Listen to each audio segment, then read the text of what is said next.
My name is Vincent Gates. I'm in charge of the CGI research program on forest trees and agroforestry, which is one of the world's largest research for development program in the area of forest trees and agroforestry. And in FTA, we've made the topic of innovating finance for sustainable landscape one of our key operational priorities. And the objective is to understand the potential of responsible finance to provide incentives for the uptake and upscaling of responsible investments and sustainable production practices. And FTA, with our Dutch partner, Tropenbos International, we're very glad to hold this discussion here.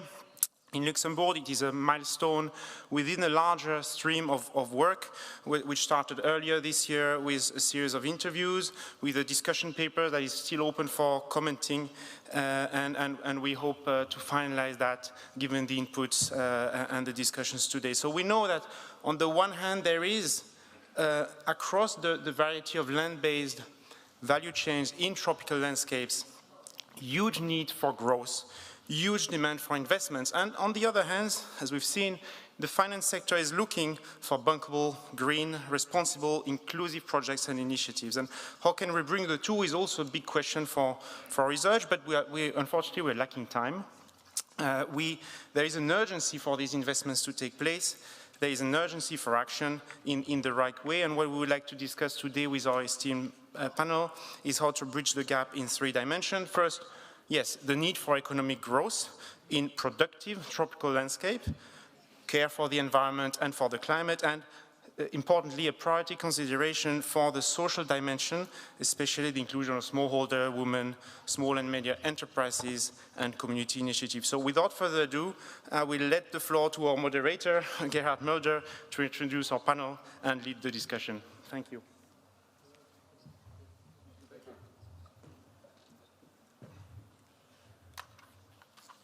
Hello, everybody. Thank you very much for joining us. And thank you, panelists, for coming from all over the world. Before I'm going to sit in that chair over there, I have a few announcements to make on how we're going to structure this. I'm very excited that we have this panel. This is not just another panel, I think. As Vincent said, this is part of a series of activities.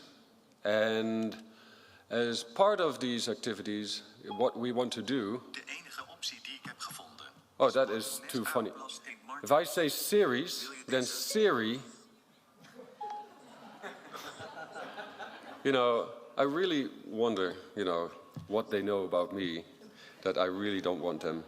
Now, the reason why I have this on is because I have to look at this because there may be questions coming in. So this is good. So this is an important panel, and I'll tell you why. It is part of a series. Oh, okay, not quiet. It is part of a few interventions, I should say, and which are informing the strategy of some very influential organizations on how they should approach sustainable finance. And that will have consequences. So whatever transpires here in the next hour and 15 minutes or so will have an impact. And I think it is also very important to note that as you can be part of that. We have an eDialogue on the newly launched platform of the Global Landscape Forum, and we have a very nice brochure here that you can look up, and you can join that eDialogue, and then you can provide input into a document, and that document will then inform the new strategy on how to approach these, you know, how to scale up inclusive finance. And that almost sounds like the Holy Grail. It almost sounds too good to be true. Can we both achieve a higher level of inclusiveness, and at the same time can we achieve scale?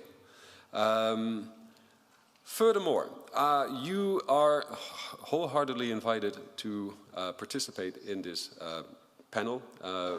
We have 2 ways of doing it. At the end, of course, you will have the opportunity to ask questions.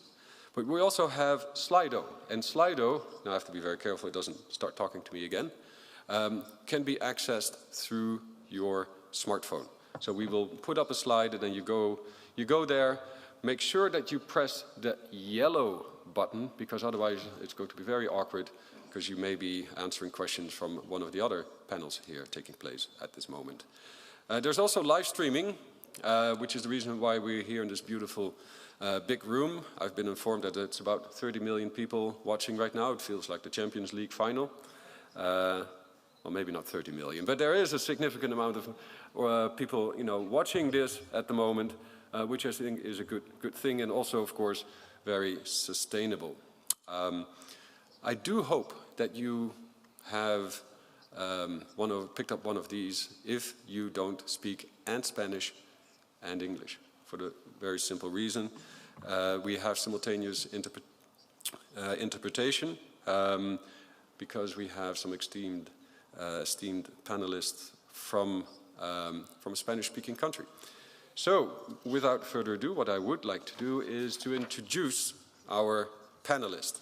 And the way we're going to do this is we're going to give the floor to two people from Guatemala, and they're going to be explaining to us how they have organized themselves and to set up a community-based enterprise and then scale that to the next level to make sure that they can attract private sector finance. Now, why is this important? What we often see in this environment, in this community, is that there are solutions looking for problems. And here, what we have is a situation where the people themselves came together, organized themselves, and found their own solutions. And what we want to know is, can we replicate this, and can we scale this? So we have, here on my right-hand side, Elma Mendez from Forestcom, Guatemala. Teresita Chinchilla. No, that is over there. I do apologize. I thought we were sitting next to each other. So we have Veronica Galmes from the Green Climate Fund, and she's going to explain to us how she puts the green in Green Climate Fund. Juan Carlos Gonzalez Aybar from Total, but previously with Althelia. Then we have Hans Loth from Rabobank, the Netherlands, Edith Kiss from Althelia, and then we have Teresita Chinchilla from Aquapo, also from Guatemala. So what we're going to do now is give the floor to you, Teresita. You can talk. We will, if everything is correct, we will see a slide. Now, Aquapo, just to give you a bit of an idea about these, they're total heroes to me. They manage in a sustainable way an area, a forested area that is twice the size of the country of Luxembourg. So we're talking 500,000 hectares. Okay, so these people carry enormous responsibility, and they're doing it in a fantastic way. I'm going to be sitting next to you now. Thank you so much. The floor is yours. Gracias. Muy amable. Yo quisiera pedir que pusieran. Thank you very much. So I'd like to show you the first slide. So as to give a kick to the conference. So what is Aquapo? Aquapo is an acronym. It's the Association of Forest Municipalities in Petén, which lies north of Guatemala. So we are an organization with 24 local organizations. As the speaker said a few moments ago, so we manage forests. And when compared with other examples that we heard about this morning, so we manage natural forests. So it's a bit different, and I think it's worth explaining the concept. So we don't work in specific zones, which are normally designed for reforestation. We don't work in mono agriculture, as was mentioned this morning. Our work is focusing on sustainability. So we this means, of course, that we manage the forest, and people who own this plot of land can have a hand on the way they really handle it. So this is a guarantee for sustainable management. Working in a community-based forest is not simply a business, it's not a company. In fact, the forest is synonymous with life. It's the guarantee that social as well as economic advantages that may be drawn from it will be for their children in the future. And this type of guarantee, of course, allows them to really maintain the forest and take care of it. Unfortunately, so we can't see the slide. Well, the slide is there. So on this slide,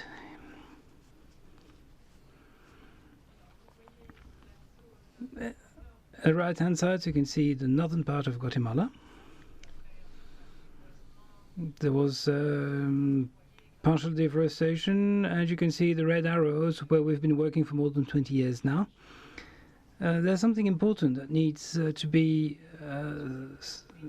underlined. So it's no private land. It's land, pieces of land that belong to the state, and the state has allowed us to manage natural resources in that area as well as to provide people with services related to forest management. So we try to preserve forests because the average is 1 tree per hectare, with strict planning rules. We have an overall roadmap which organizes the whole territory. Then we know the details about the territory. So there's a 5-year plan regarding the harvest, plantation as well. And then there's a yearly plan also, which is geolocalized. So there's a GPS point for each and every tree. So those that will be used and those that will stay in the forest to be used at a later stage. Then, at the time of harvest, so we can wait for 40 years. So we will leave trees to grow. So it's what we call father trees or mother trees. They're used as seeds, actually, that will regenerate timber in the forest. And there's another piece of information which is also important. So we are, of course, under the authority of the government as well as the Forest Council in Washington, which provides us with certification. So social benefits are important. More than 15,000 people take advantage of our work. So our social chapter is important. We care about employment, we care about paying the people the right wages, and what we do is has impacts in the school system also. So there's a lot of benefits, all kinds of benefits, health healthcare benefits also. Our work and the local people's work help limit migration towards the north. You know that a lot of people want to move away from Guatemala. Now they want to remain in their local communities. And what you see on this map is that now forest use is neutral. There's less fires, close to 0% fires, because we have been investing a lot into fire prevention inside the companies, outside in the forest. Profits are reinvested into forest management, and also we help biodiversity. We protect a lot of species, those that are endangered in our region. We protect wild animals, and in this place, in Guatemala, it's one of the territories where we make sure that the trees are sustainable, and it's not the case in a lot of other countries. Our trees that we still have disappeared.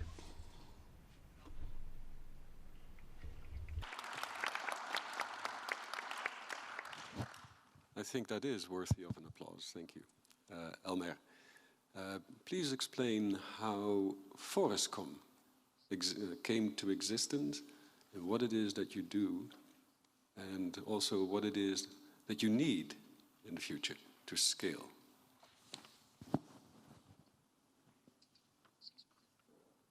Sí.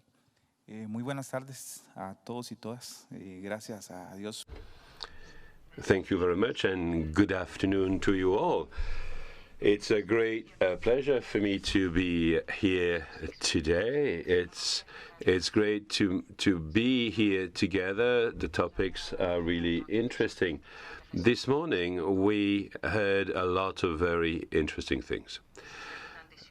The insights are numerous, and of course we feel involved. We experience what is going on. We are in the forest, we are outside in the country, and we know the local people, and we know the local needs of local people. We know their financial needs. Our company is a private company. We are a commercial company, and we are a platform.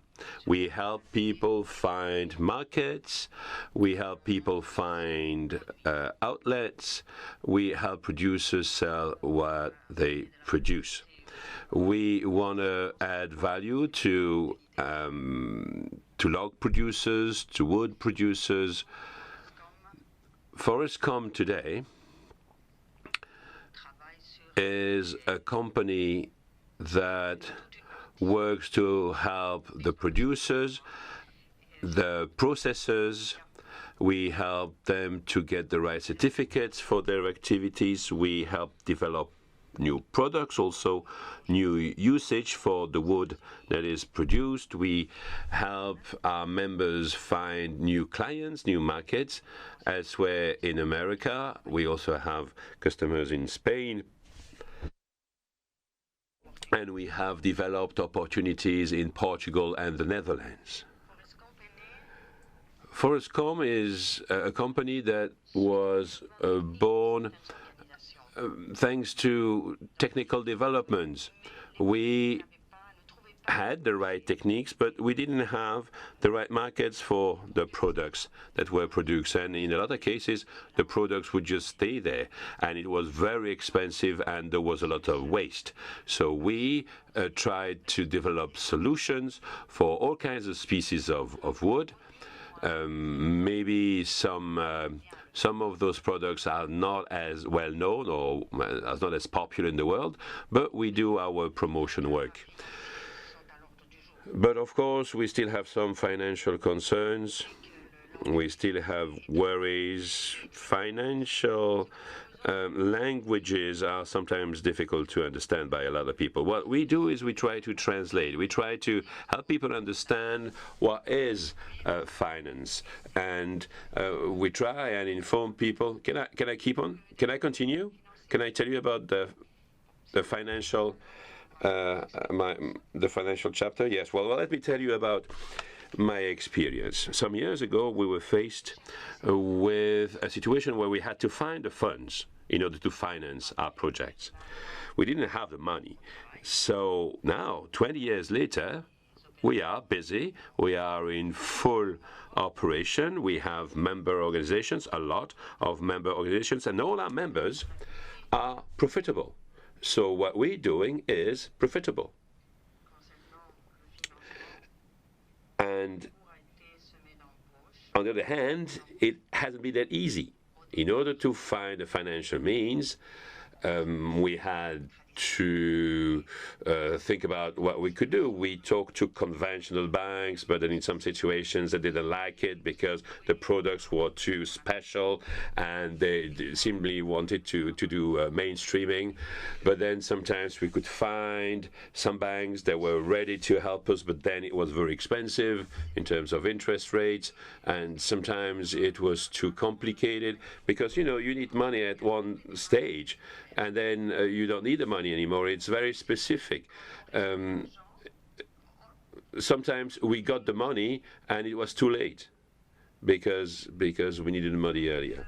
So on top of all this, you know, it's been a long road.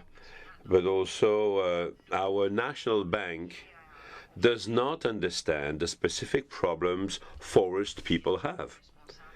When we talk to the people in the bank, they were always trying to understand, because they did not understand. They asked a question, they didn't know. And at the end of the conversation, they said, well, we don't really have the feeling that we understand you, so we're not giving you any money. Eventually, we created a fund, our proper fund.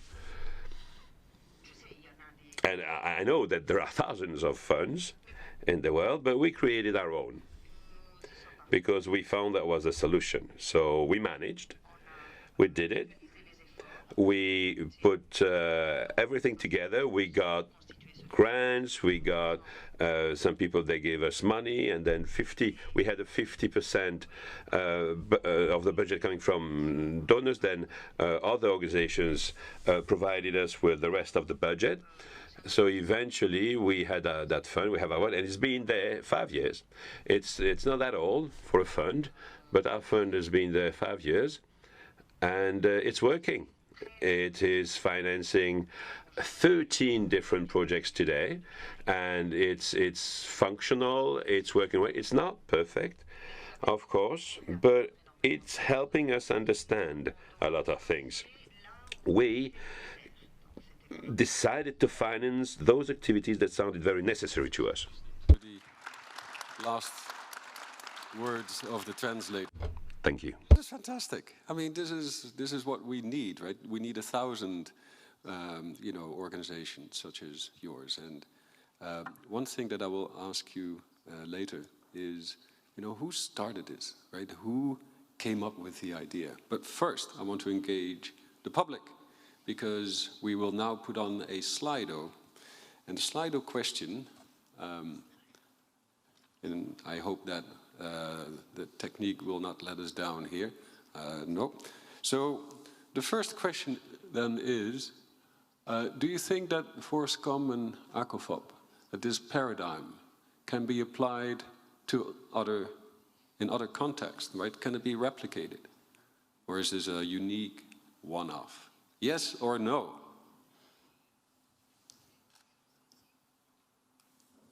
Let's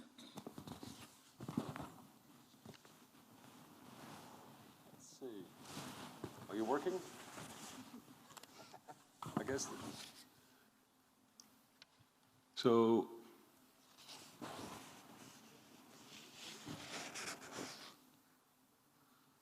I'm not sure if this is working or not.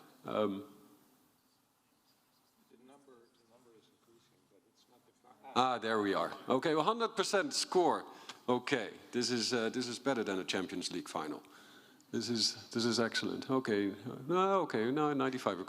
We have some skeptics, and that is good. We're all in agreement. I mean, we suffer a bit of, being too nice to each other sometimes, and being too much in agreement. So that is a good thing. So we can be replicated. That is excellent. If you would have to summarize, and this is the second Slido question, if you would have to summarize your observations in one word, what would you say? What would the word be? What is it? Great, fantastic, meh? What is it? What is it going to be? And what we will see as soon as the Slido comes up is a word cloud.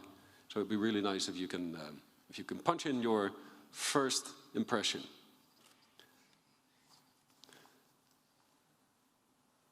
In the meantime, I think let's continue with the conversation.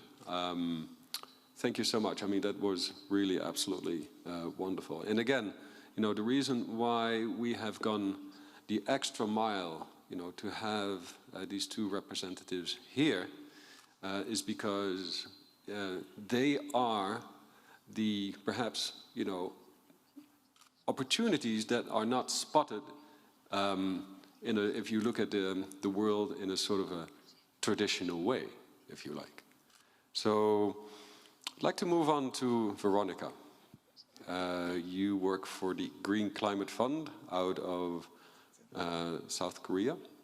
And can you just very quickly describe what the GCF is doing? What sort of financial instrument the GCF can deploy?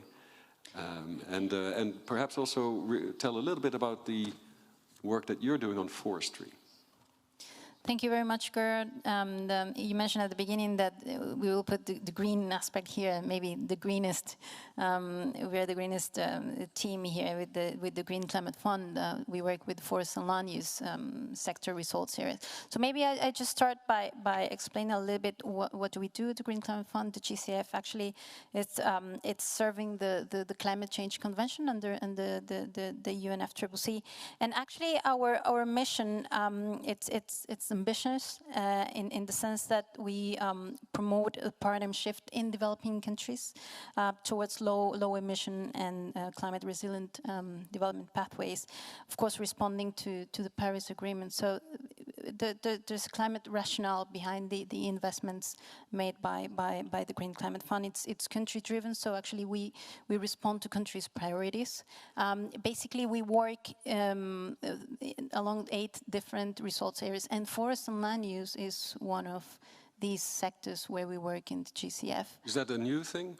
It's not a new thing. Okay. It's one of the results areas that was from the very beginning. We have other, of course, results areas related to natural capital and natural resources management, such as water, food security and agriculture, and then ecosystems and ecosystem services, everything related.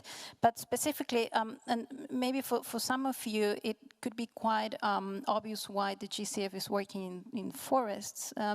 But maybe it's also good to recall that actually tropical deforestation and forest degradation accounts for 11% of global greenhouse gas emissions.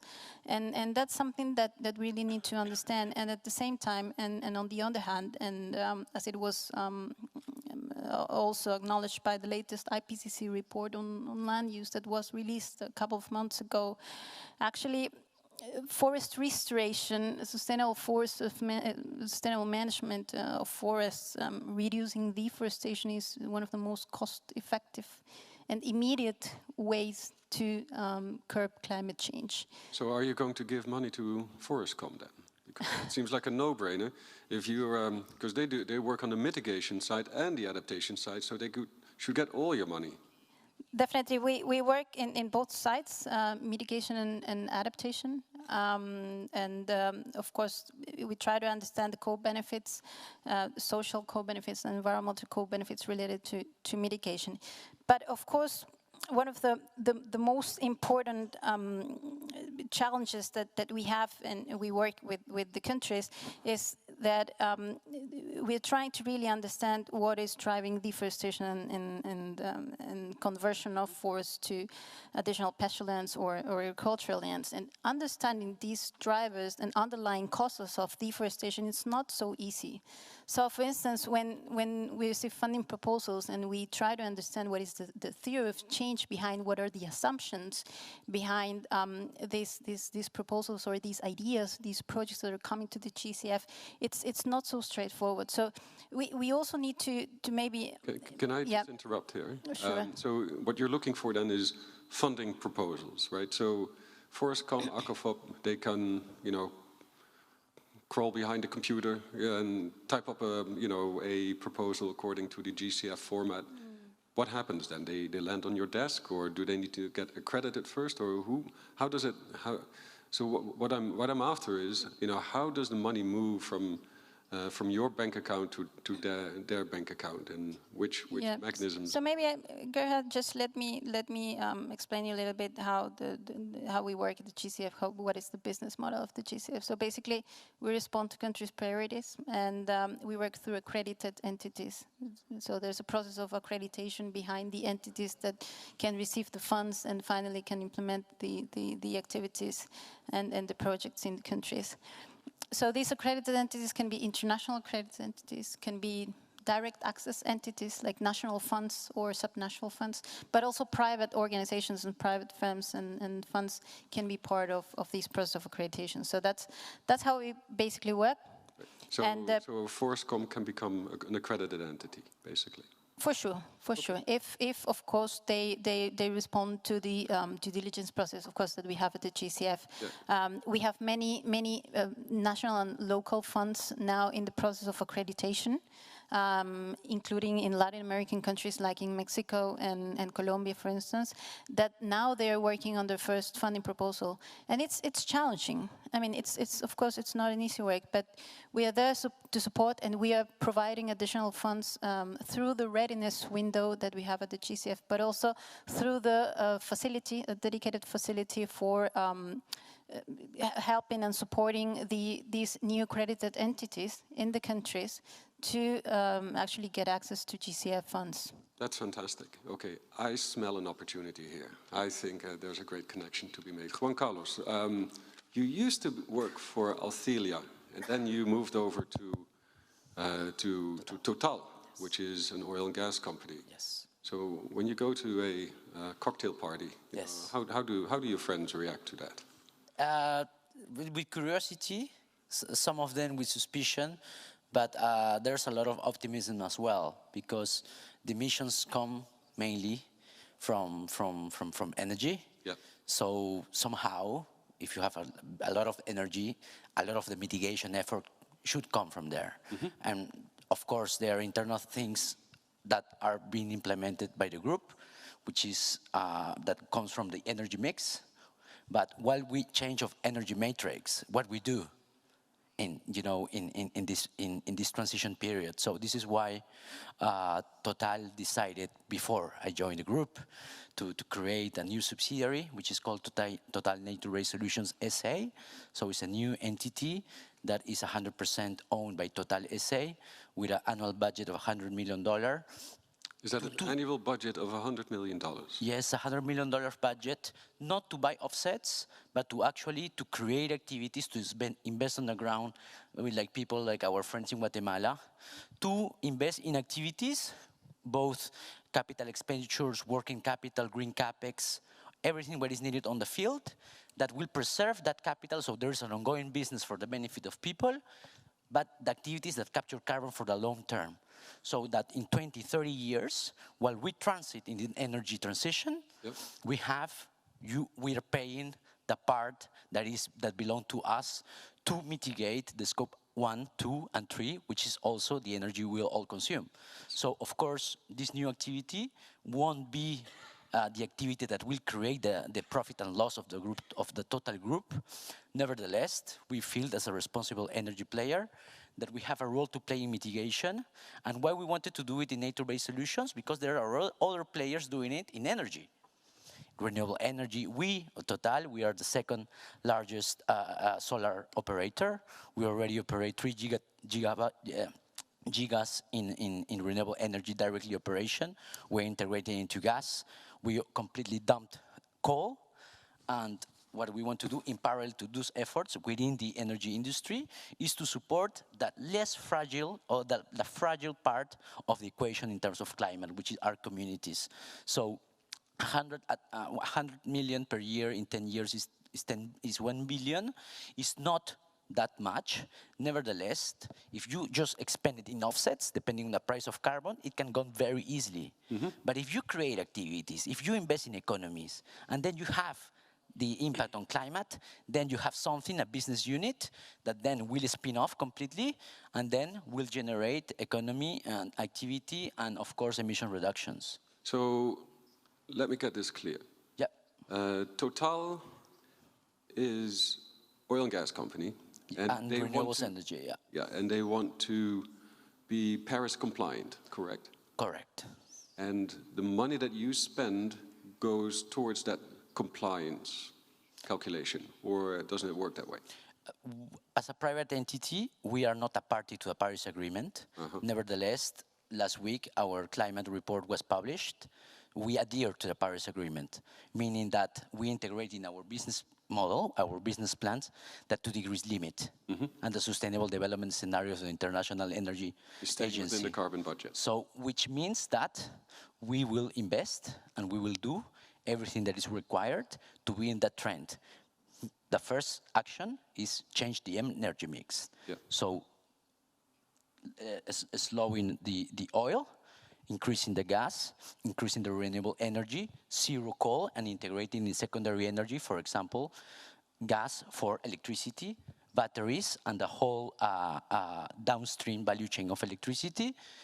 While we do that, which will take 30 years, this is where we do nature-based solutions, which is another activity of the Group Total that will create a business unit that will invest in forestry and will be part of the total group, but will generate emission reductions, not from offsets, which are not bad, but actually from direct activities, so no one can accuse the Group Total that we are doing it for greenwashing purposes or because we are buying permits to pollute. Yeah, okay. We are risky. It's a clear story. I like it because at the end of the day, the world does need to move to net negative emissions, and you're taking basically an option on that. Just to finish, very quickly. Very quickly, my business unit is part of a division which is called Carbon Neutrality Businesses, which was created 2 weeks ago, and we are part of the branch which is Gas, Renewables and Power, which is a new branch, because normally energy companies, oil companies has exploration and production, refining and chemicals,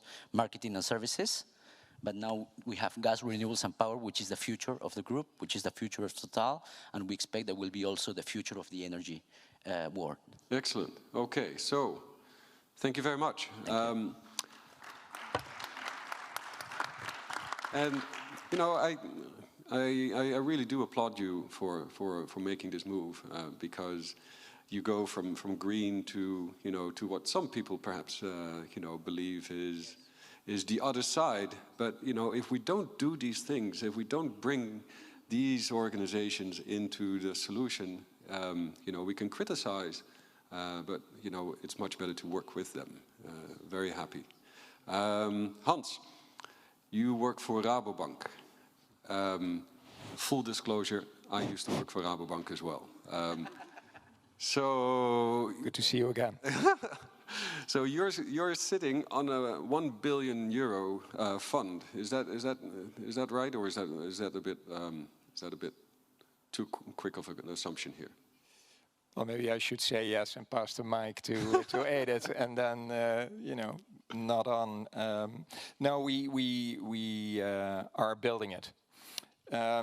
A little bit of history, and I'll try to leapfrog through things because we've been in panels and discussions about banking and deforestation over the last couple of days. So I will make it a bit quick, if you will. 2 years ago, because this is also a story about leadership. 2 years ago, our CEO announced a partnership with UN Environment, saying that we need to protect the forest. And we recognize that farmers and agriculture are unfortunately a big part of deforestation. What is also the reality behind that is that many of these farmers don't have an alternative. They take away forest because they have to. There's no alternative because they'd rather not, but they need financial means to stay where they are and cultivate the land. But as long as there's no financial reality that allows them to stay put, they will chop away trees. It's not because they're bad people, but it's because they need to put food on the table. So that's the reality. Agriculture equals deforestation equals a dilemma because we are with more people on the planet Earth. So that's why the partnership that we built with UN Environment is called Agri3, where we said, okay, we need to provide food, we need to work with farmers, but we need to also protect the forest, which is a dilemma. So now you have 1 billion to play with. So that sounds like a real opportunity to invest in those aggregators such as Forestcom and Aquapo that are usually listed as the barriers to scale finance. So how would you be looking at this opportunity?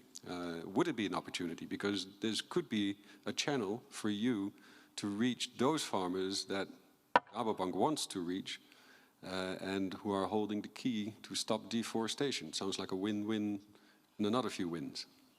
Yeah, well, it does. So the answer is yes. But that would not be enough.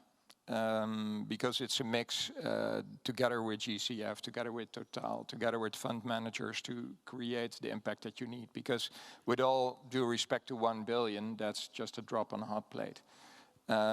So yes, we're proud to do that, but there are other great initiatives here in the panel that are at least as good. But we need all of the above.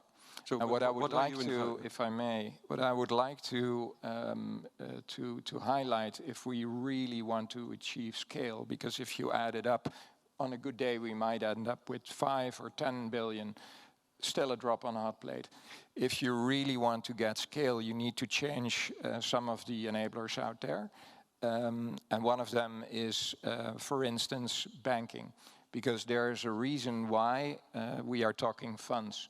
That means they are outside the bank. And that's what also our leadership did, because when they announced the partnership to stimulate farmers in a sustainable livelihood, the bank noticed that we cannot do that in our current regulatory framework.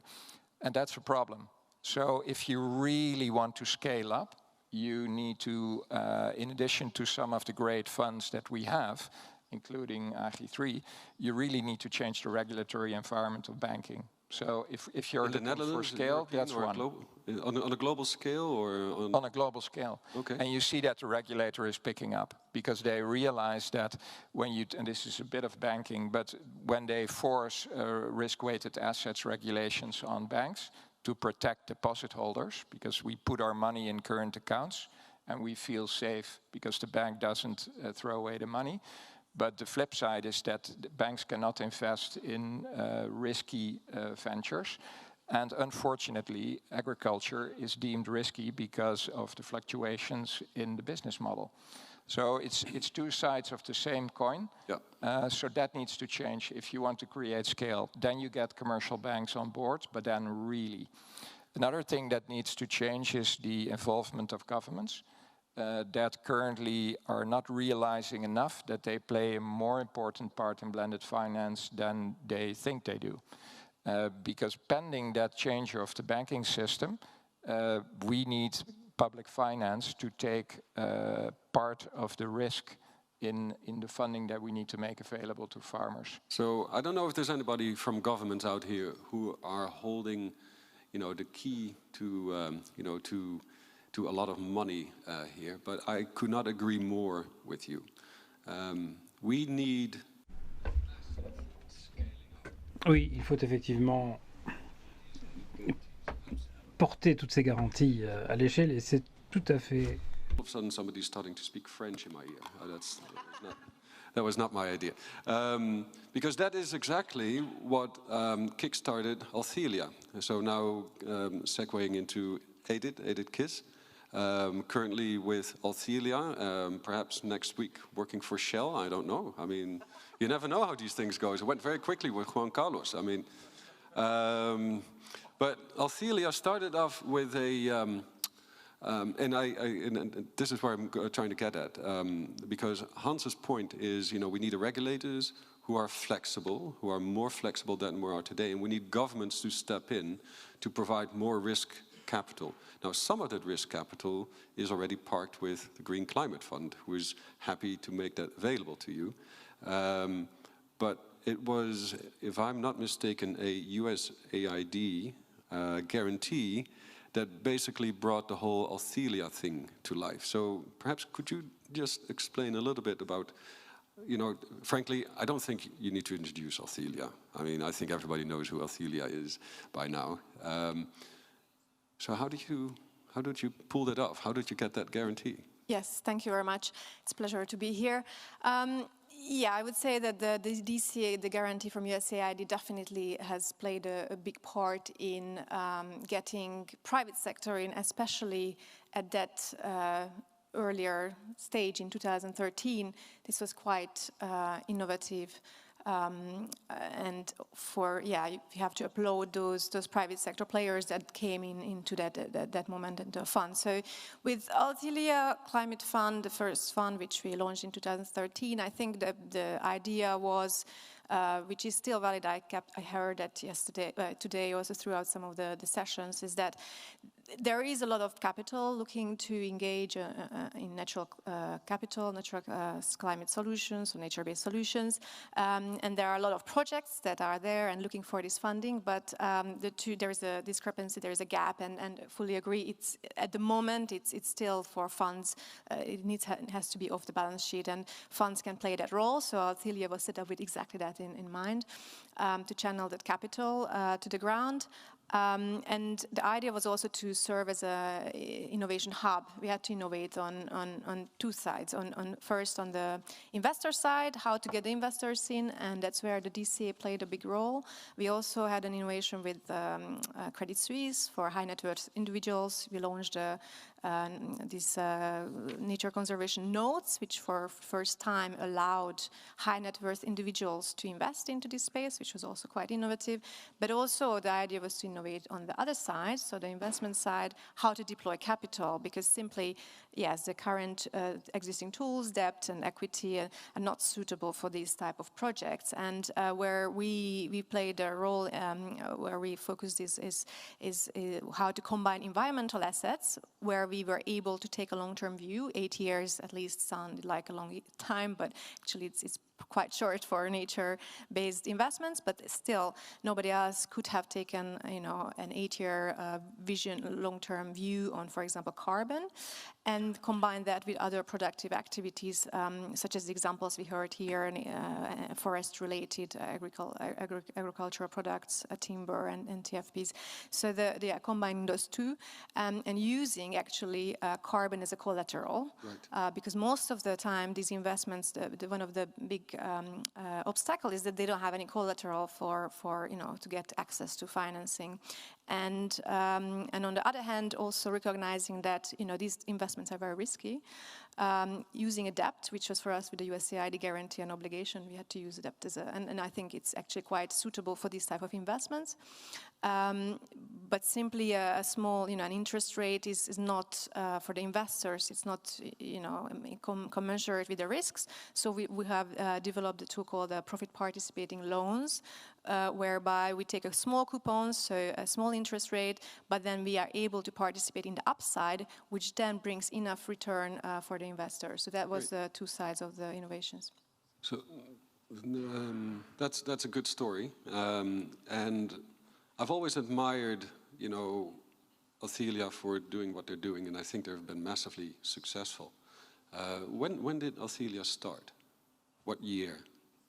So the founders of Althelia came from BNP Paribas, and I think the idea in their head, it was a couple of years before they actually left the bank, and the story was very much the same. So they had the idea with the bank. But what year was it?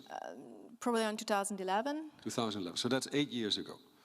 Now, what sort of bugs my mind is that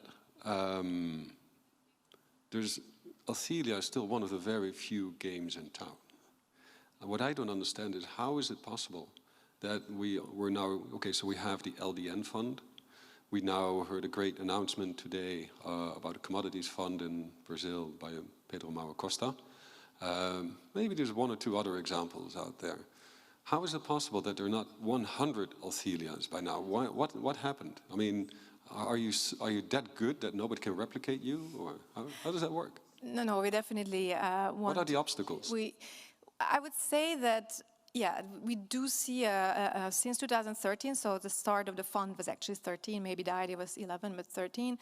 Since the last 6 years, we have seen a lot of development, and just on our side, since the merger with Mirova, we have an ambition now to €1 billion under asset management by 2022, and we are now about 40%. Obviously, we work with Rabobank on Agri 3, so hopefully, actually, it's going to be 2 billion soon. But I would definitely say that there are other players coming in, and it's very encouraging to see other sectors, like the energy sector, coming in. But it's still, it still remains challenging, and the returns that would be needed for the mainstream commercial players are not yet there. I think the good developments is what we have seen, partly also because of using nature-based carbon credits as part of a transition strategy by many groups, not just the energy, aviation, supply chain companies, consumer goods.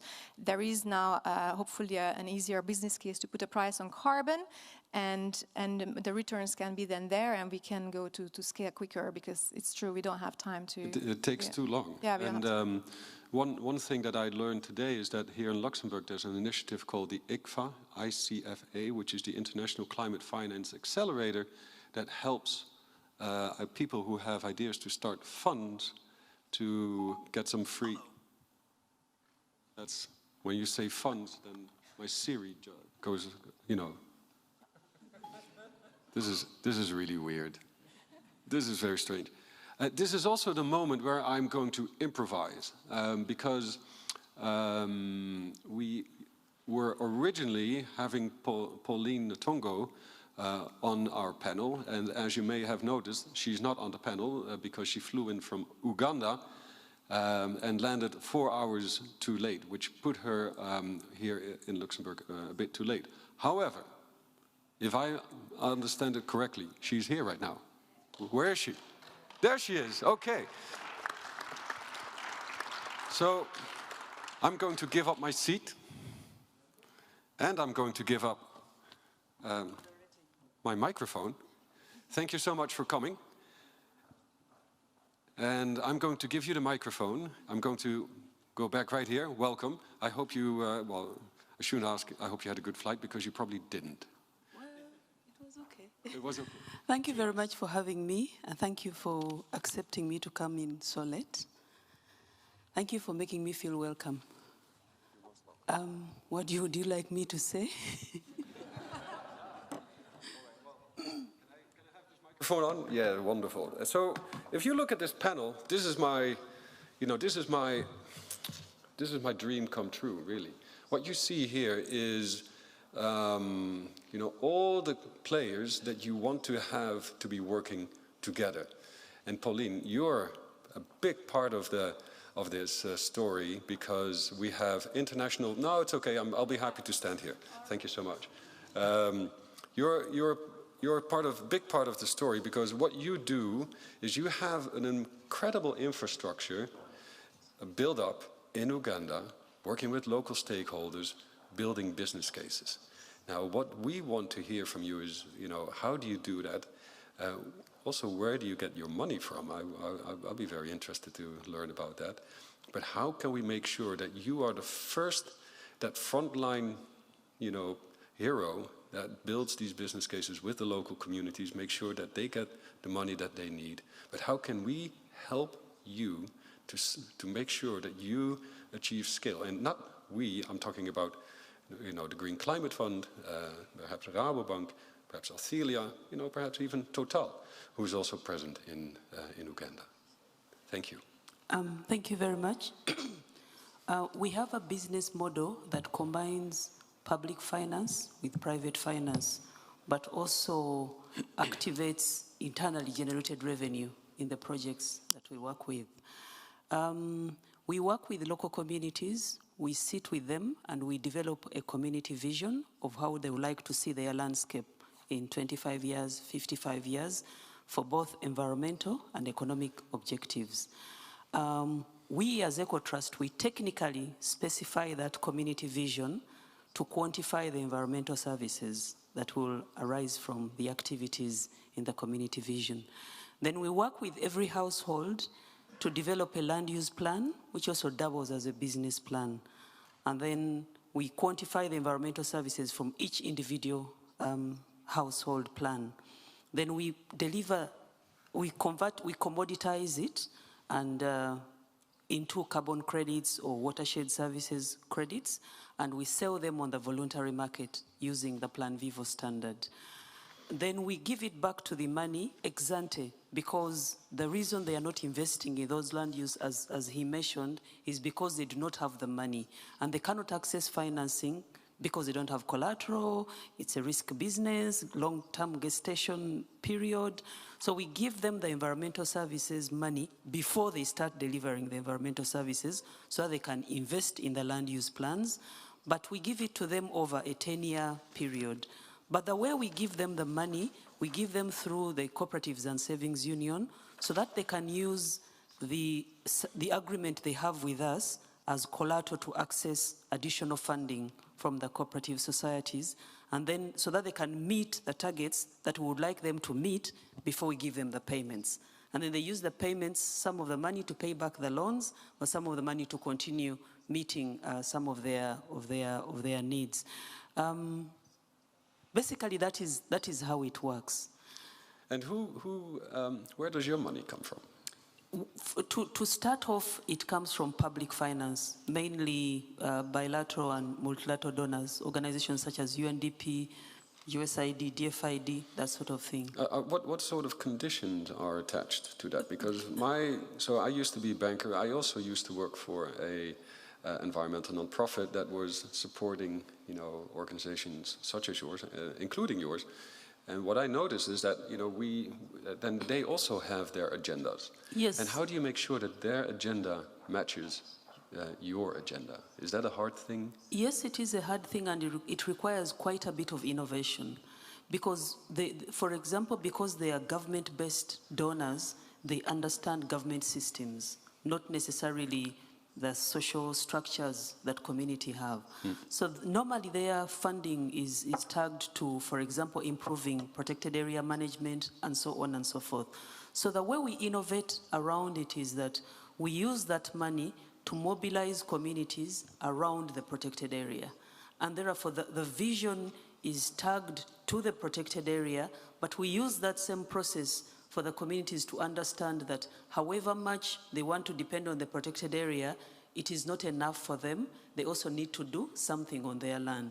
So normally by the time the donor funding is over, there is no restoration that has taken place. It's just the negotiations and the decision making and so on and so forth. So that's where the sale of environmental services comes in very handy, because then that is what eventually enables the actual landscape restoration activities. The donor financing is very limited.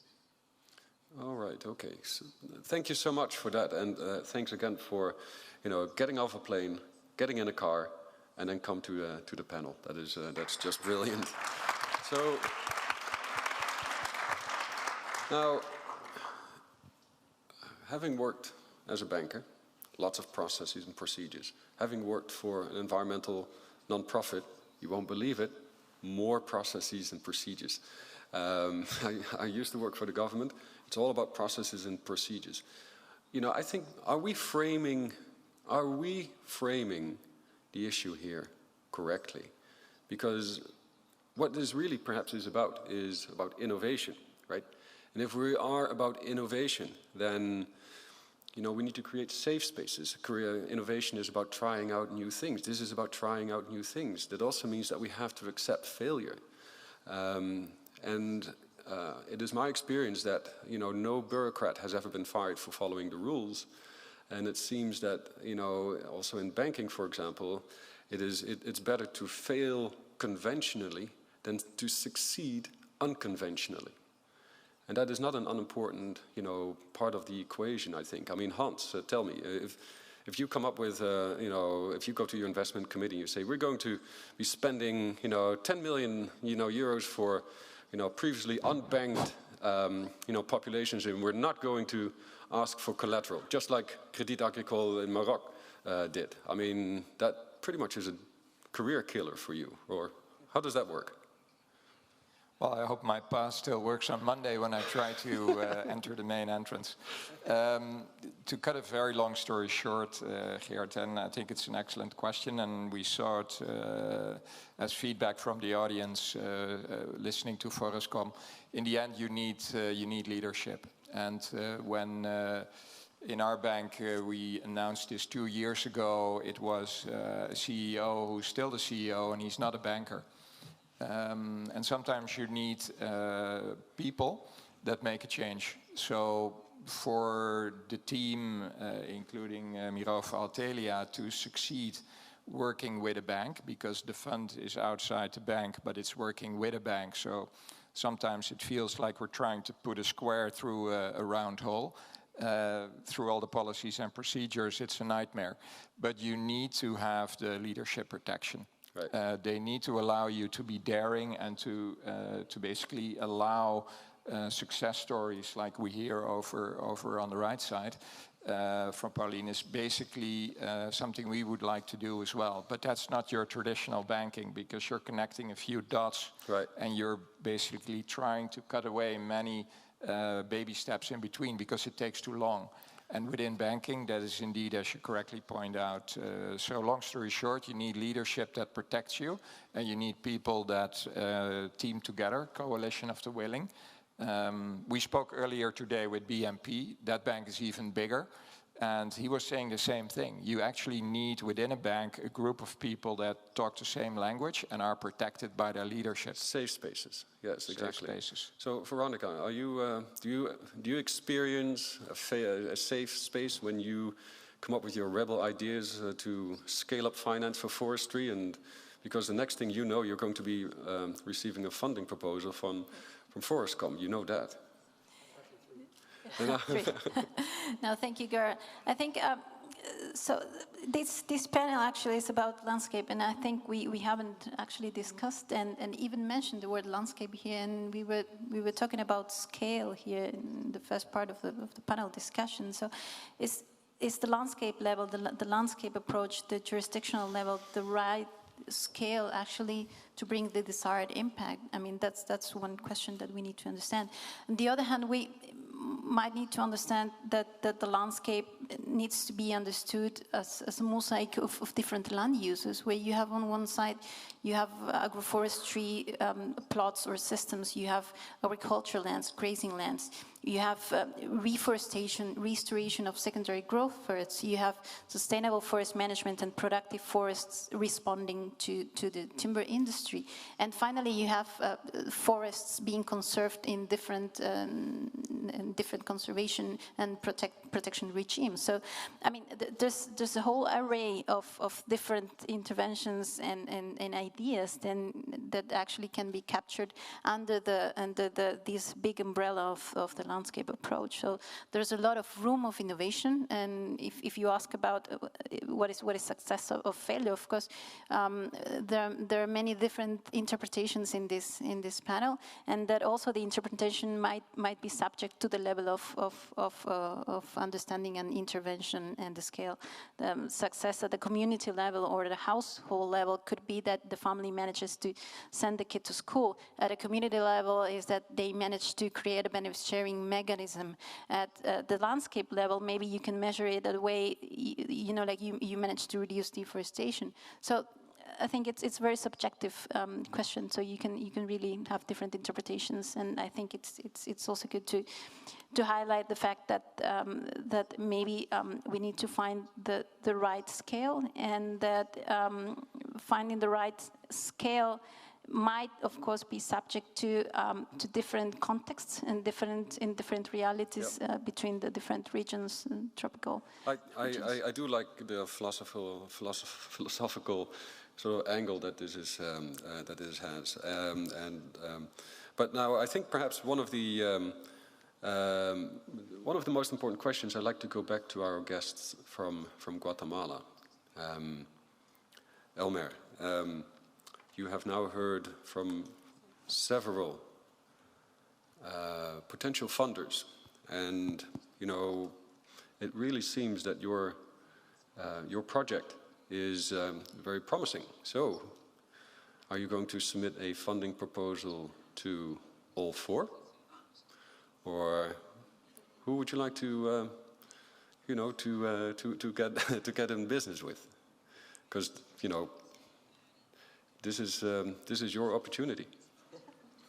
This is why you flew, and this is why you're here. This was our hidden agenda.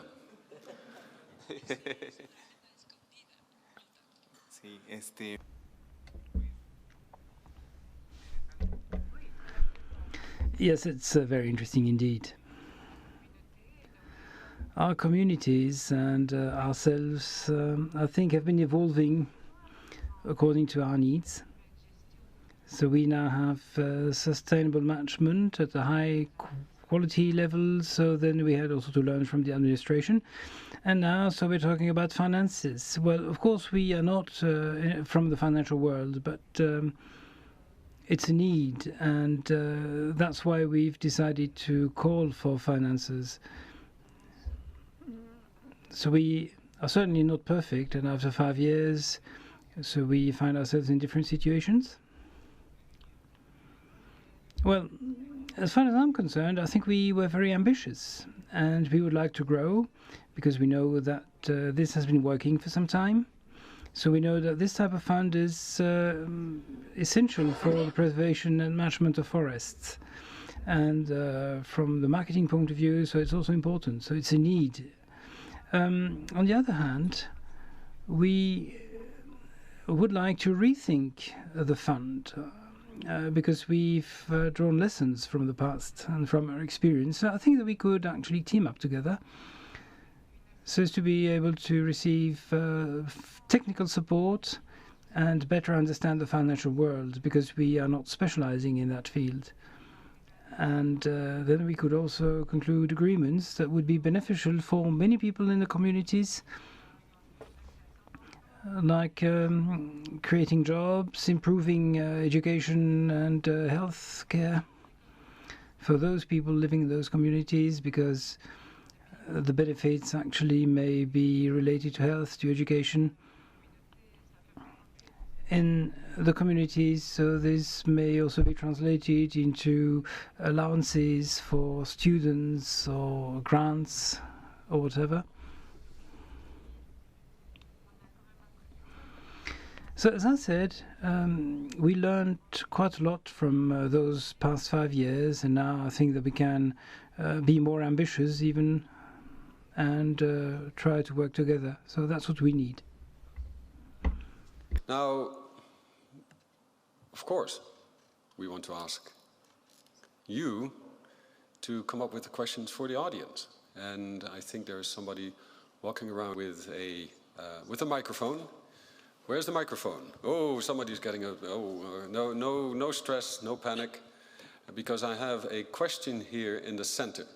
Could you perhaps?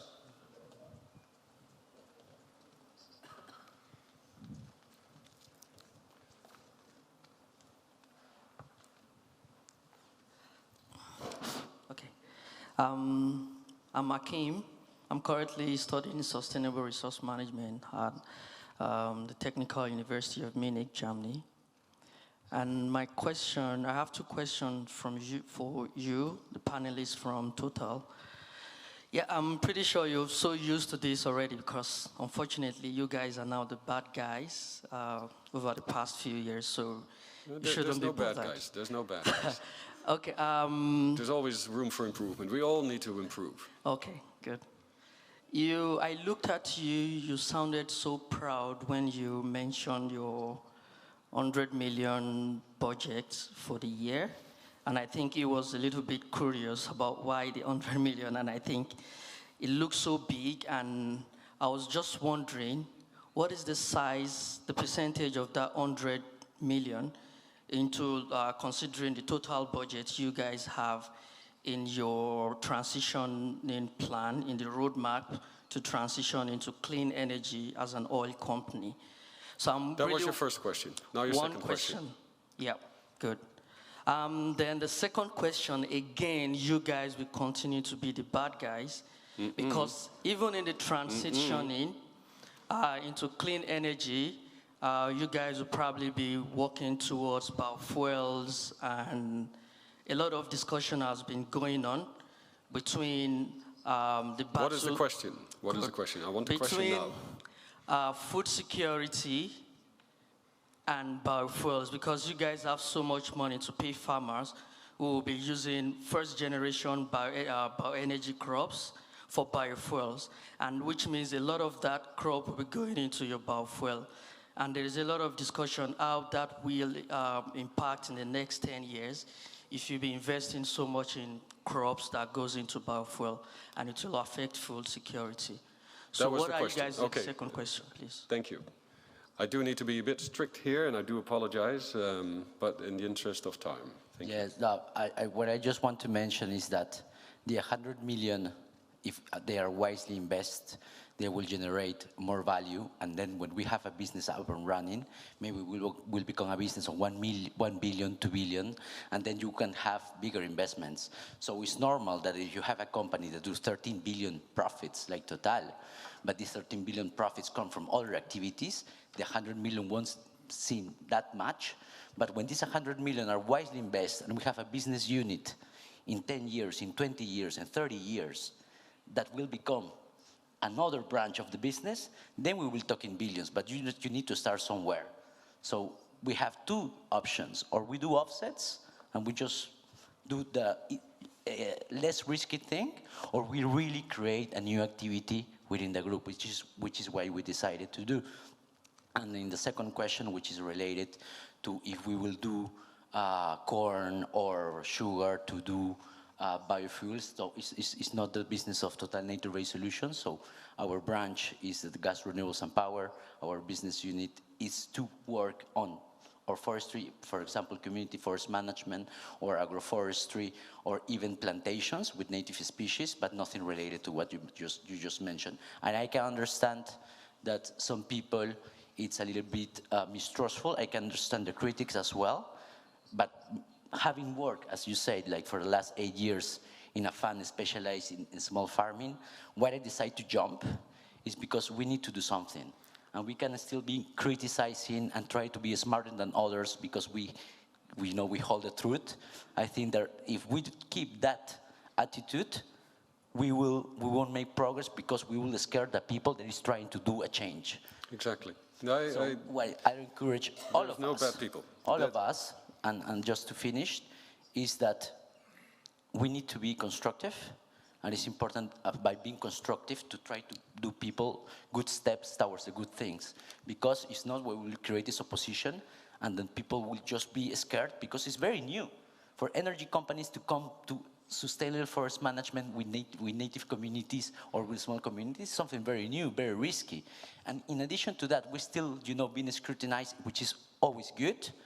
But in bad faith, I think what we will create is that at the end, the people will withdraw, people will come, and then you will have a position that probably, at least from my perspective, I'm Peruvian, my angle for sustainable development is first development, because it's my passion for where I started. So my recommendation will be, for everyone, all of us, is that we keep it in a constructive way. Thank you. Let's see. Can I see more questions, please? I'm sure you have questions. Is there anyone else? There's a question over here. Thank you.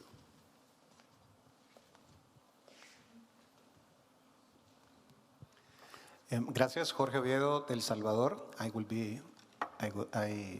asking. I am from El Salvador. My question, I would like to address it to our colleagues from Guatemala. I'd like to know, how do you control the impact on the forest? You're talking about indicators. Do you have tools to measure the general state of the forest, the number of trees, species per species? Can you tell us more, please? El tema del manejo forestal, vale la pena mencionar que nosotros no hacemos solo manejo de la madera. Creemos en el manejo. Well, what I can tell you is that we do not simply manage wood and logs. We manage the quality of the forest overall. That's our mission. We have a traceability system for every product that is produced with wood. And in that system, in that traceability system, we have a number of tools, and we are authorized to check every step of the process. So we control what happens before cutting a tree, what happens when a tree is cut, and what happens afterwards. We have specific program. We are supervised by a national council, and they give us the authorization to check the process from the beginning till the end. Sometimes we make a craft with wood, sometimes we use resin, sometimes we use honey produced in the woods. We manage tourism also. So we manage everything, so we're there all the time, and that's why our model is so strong and we have so good results. Every product we make is produced, traced, measured, monitored, and we have certificates for every tool, everything we do. So we are managers. We manage everything, the whole process, and we check how resources are used all the time. We make sure that wood resources, are used properly. We check the size. If a tree is not doesn't have that size, then it's not cut, for instance. We have specific numbers. We know that such a tree, for instance, needs 40 years to reach a maximum diameter before it's cut, you see.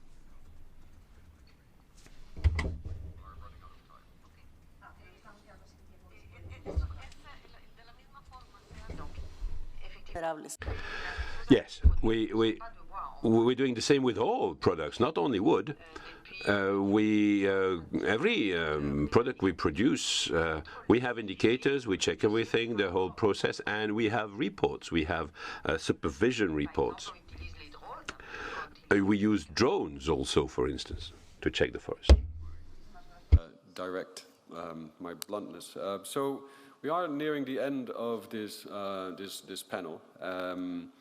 But I do have to get something off my chest and share something with you, because what keeps me awake at night, that we have a lot of people, including people here in the audience, including people here on the panel, who work very hard to make change, and we all think we're doing the right thing, right? And this is generally measured in terms of progress. We're doing better than before, but if you add it all up, there's still too much deforestation. There's still inequality, too much inequality. There's still not enough money flowing into landscapes. And so the question is really, is it enough, right? We can do, work harder, but in 30 seconds, as your final statement, just think for a second, your dream. What would your organization do, or what would you do to not just to do better, but to really do what is necessary to make the systemic change that we're all achieving for, that we're all trying for, working better together? On Monday morning, you'll go back to work. What is it that you could possibly dream of, that you could do better in 30 seconds? That is an almost impossible task, but who wants to go first? Yep. Is it working? Yes. Yes, it is. The one thing I will do is to de-risk the smallholder investments. Where I come from, they own 80% of the land under agriculture. So I would like all the people that have the money to stop seeing them as a risky lot. So if there's one thing I would do, understand the perception of risk, and then come up with innovations that remove or mitigate or reduce that risk, so that they are able to access those financing sources. That's a big one. Thank you, Teresita. Bueno, segundo lo que dice ella, porque creo que... I fully agree with your dream. I agree. Today, banks still not understand what we're doing. But we have shown that we can be profitable and we can keep businesses on their feet and we can make money. So yes, we need to develop entrepreneurship, we need to develop markets, we need to develop marketing, we need to manage company in the villages. Thank you, fantastic. Thank you. So on what would maybe I like to see or how we could go faster, definitely I think there is a need to speed up the talking about blended finance, the way we can access all these funds from governments, multilateral agencies, that there's a need to do that faster because frankly we can't wait 3 years to launch a fund. And so that's a wish. On personal level, I think for the good news from Mirova Natural Capital side is that we really are able to grow and we're really at the point that we need just more capacity, so hire a lot of more people and go faster. So I think it's a good sign, but that's what I could do on Monday. I will build on the dream of de-risking because AGRI 3 is about de-risking, meaning we guarantee parts of loans that would otherwise not be given by banks. So the tenor or any other part that is deemed too risky by commercial banks, AGRI 3 de-risks. So that is hopefully part of a dream that we can work on together.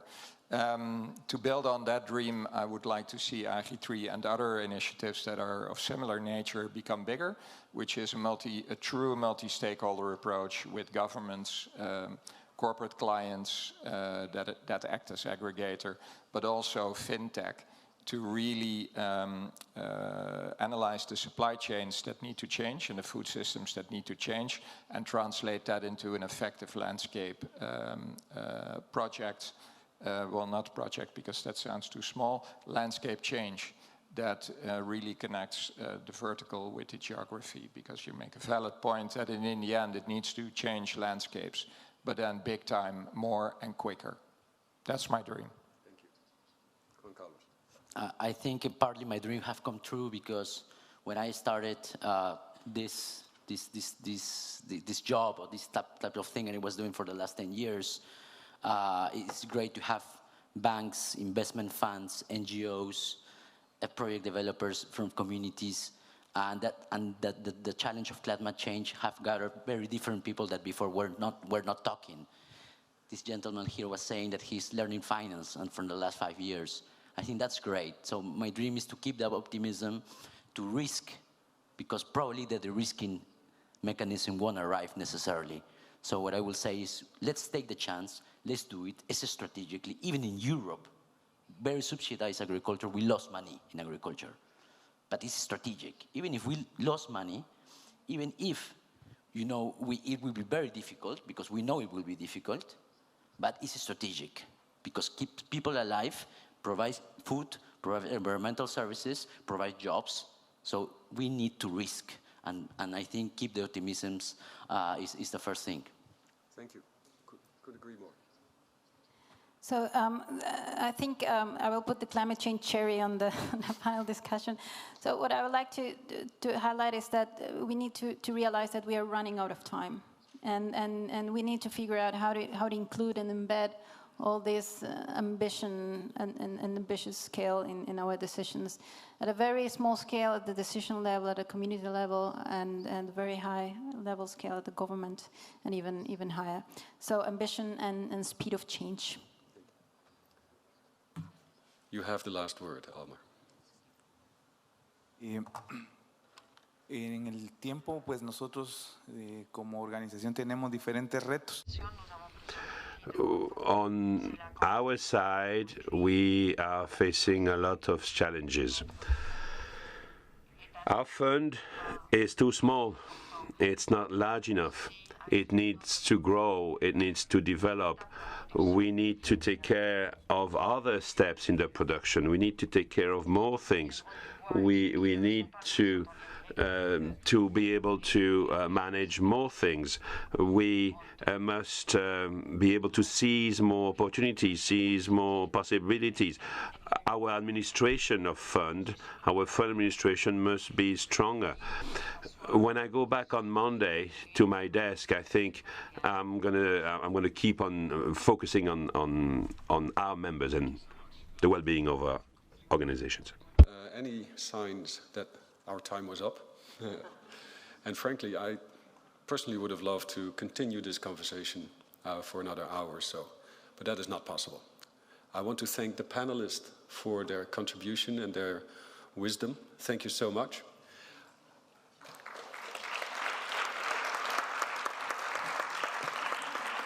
And of course, I want to thank you, the audience, and the 30 million people who are watching from home. You know, thank you for coming to this panel. It was a pleasure to have you. Thank you so much.